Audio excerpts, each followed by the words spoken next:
Hey guys, how are you doing?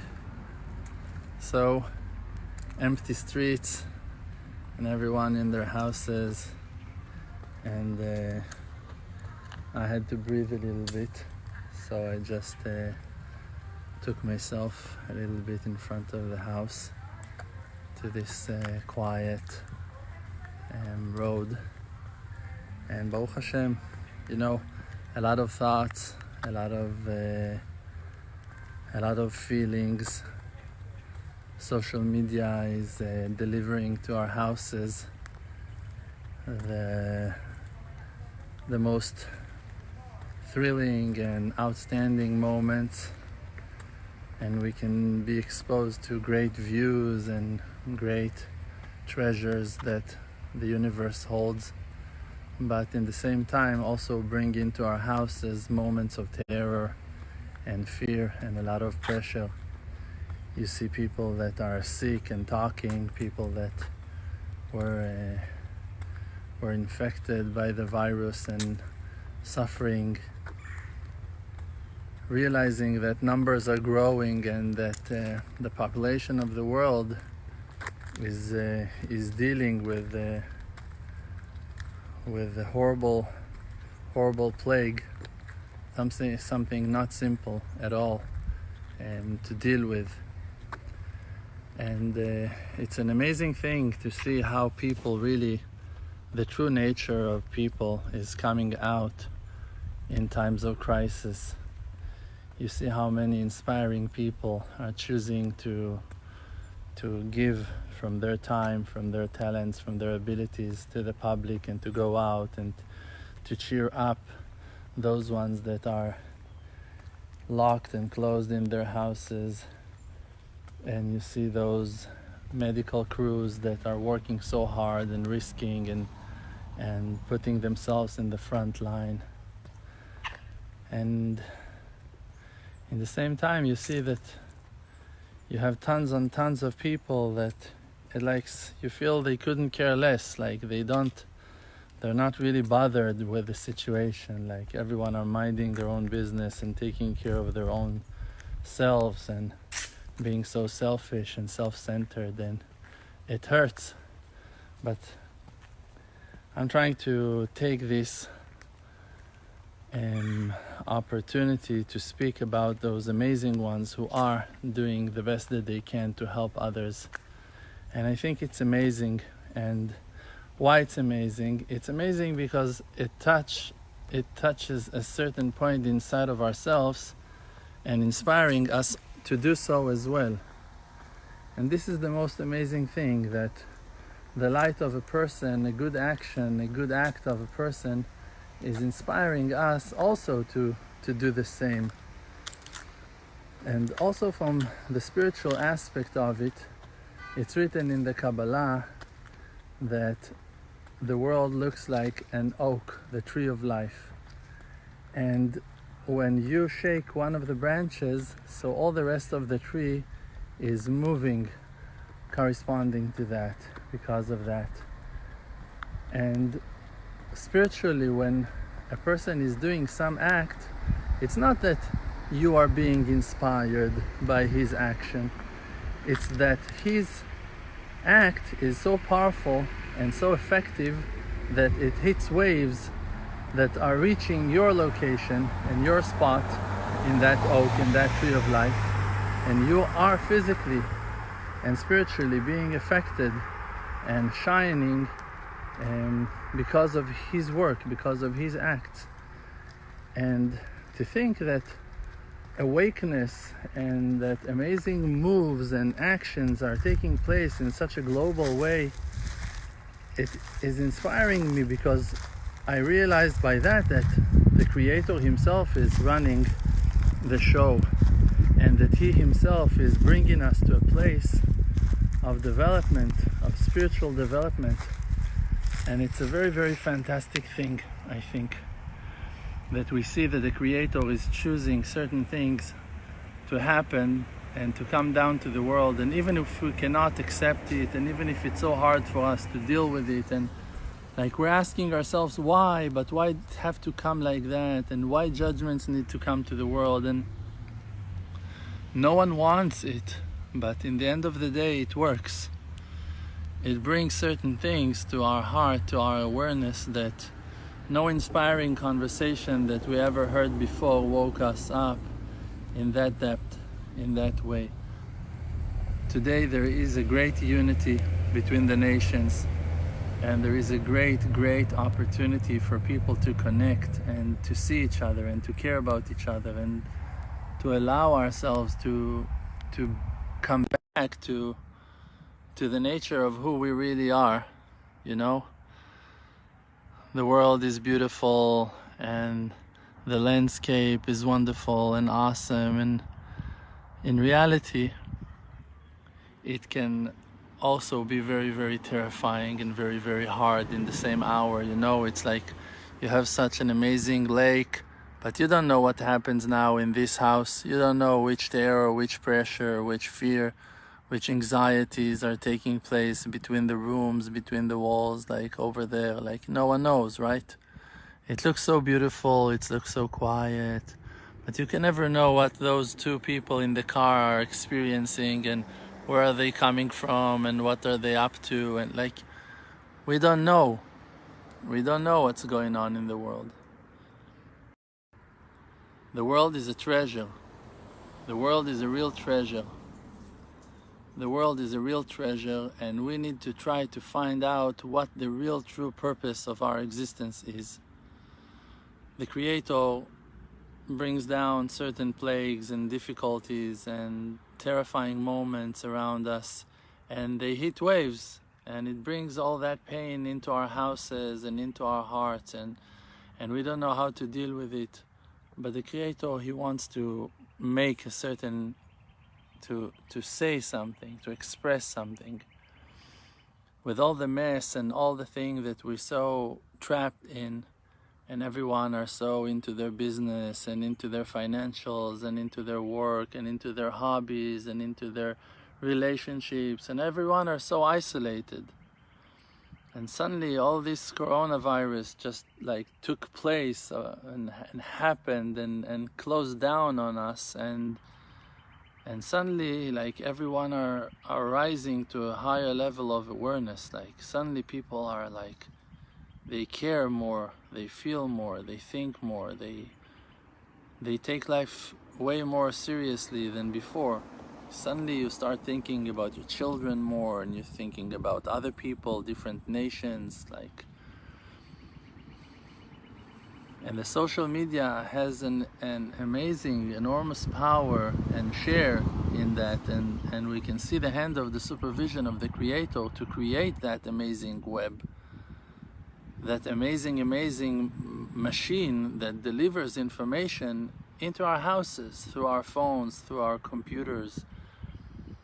And this is the way for the redemption to come.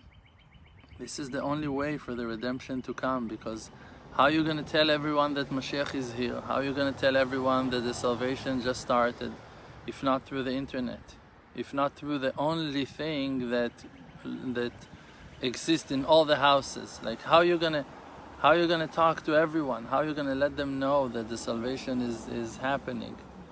How are you gonna call them? How are you gonna broadcast the message, the great news of salvation, of redemption, if not through the internet? Yes, technology, that's the language of Hashem, and Hashem is using all those outlets for the great light of His faith through His honest believers to go through into our hearts.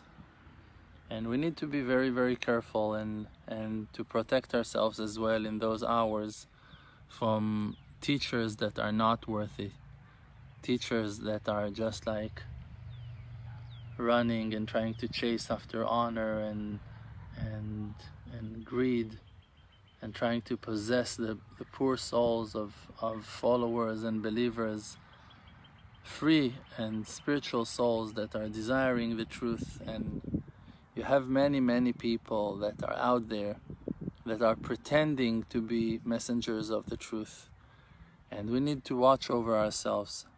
So this is a simple advice. How will you know which content to follow and which classes to hear? and which to reject. Those ones who brings happiness and comfort to your heart are the ones that are good for you. And those who are bringing terror and fear and pressure and stress and anxieties and sadness to your heart are those ones to delete and not to let them in to your heart and to your brain and to your mind and to your soul. The light of heaven is a light of positivity, is a beautiful light of godliness that is treasured in every cell of creation, in every particle of creation, in every flower, in every leaf. Look at those amazing roots of that tree, of those trees. Until we came here to Orlando, I never saw something like that. They're like just growing and breathing, and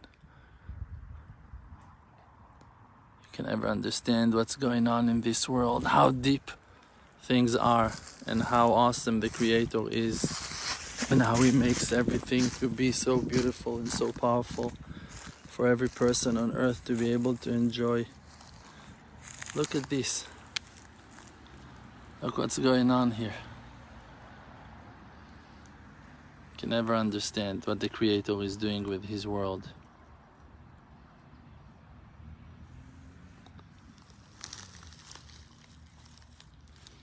They're just growing like that and helping the tree to breathe.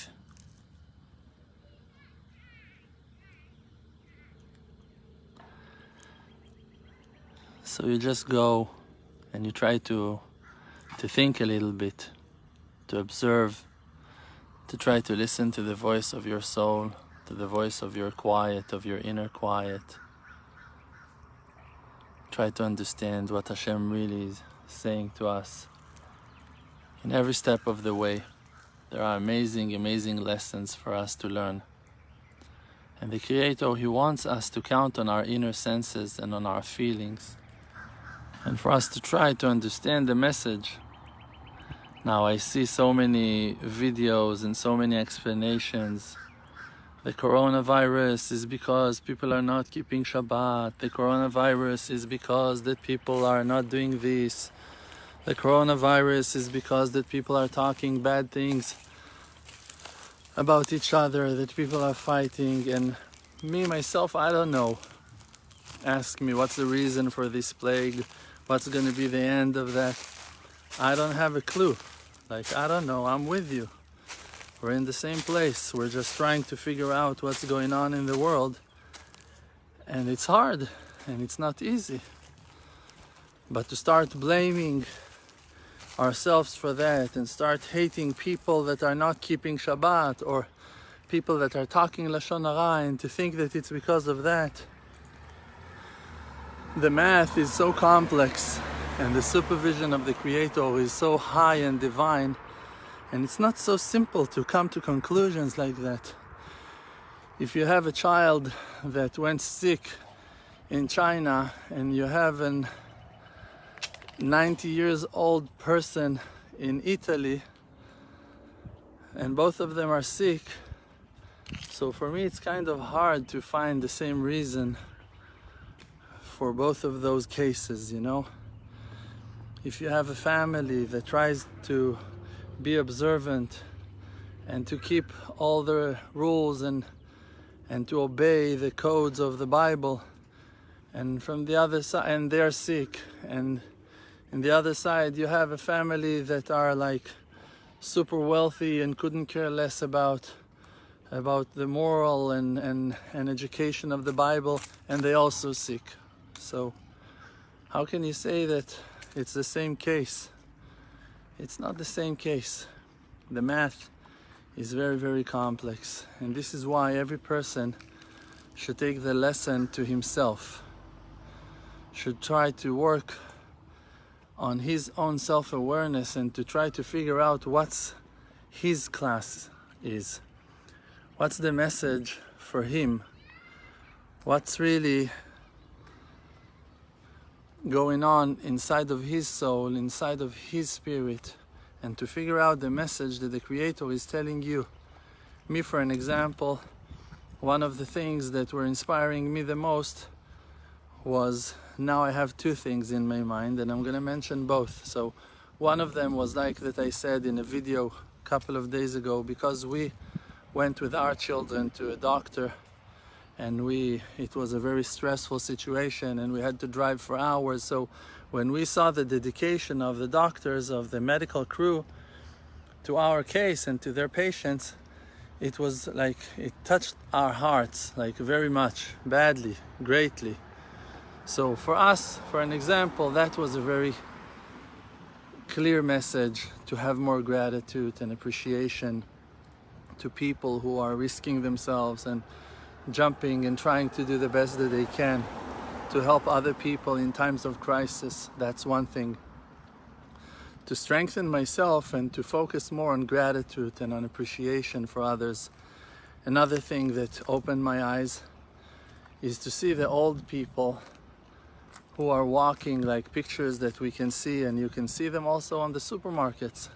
Old people that are going and trying to buy groceries and stuff, and you see empty shelves, and it wakes you up like, okay, like I have strength, I can work, I can run, I can fight for my food. But you have people that are like stuck in their houses and they're not able to take care of themselves, and we need to do that. So that's another point that inspired me, for an example. So every one of us, he needs to see like the cases that touched his heart and to try to be active about it. Okay, so I will need to see how I'm going to help some elder people, how I'm going to help some families that are unable to take care of themselves. And I'm going to have to talk and to inspire my followers and my friends about all those amazing people who are running and fighting for us and doing the best that they can. I'm going to use the outlets that are in my reach. I'm going to try to inspire the people that are around me because of the positive effect of the world calamity, of the world mess, of the world horrible plague that happens.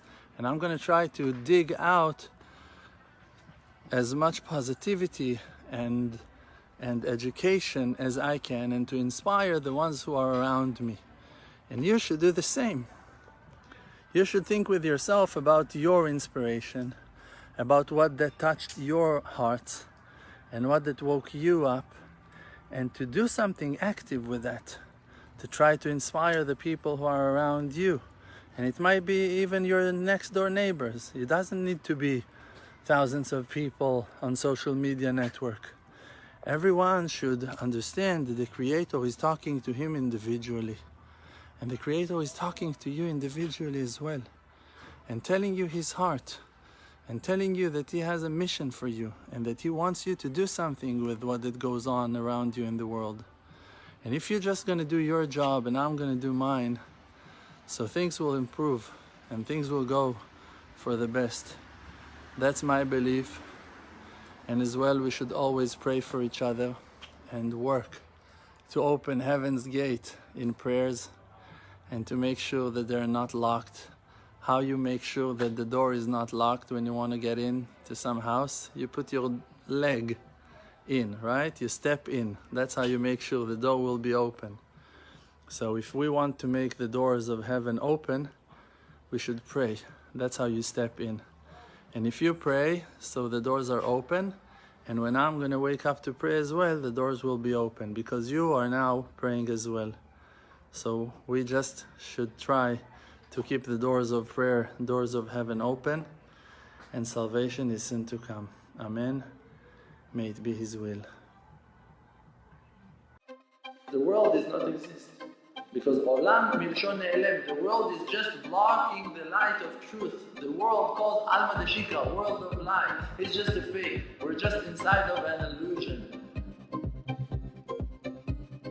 It's just a fake. We're just inside of an illusion. We're just inside of an illusion.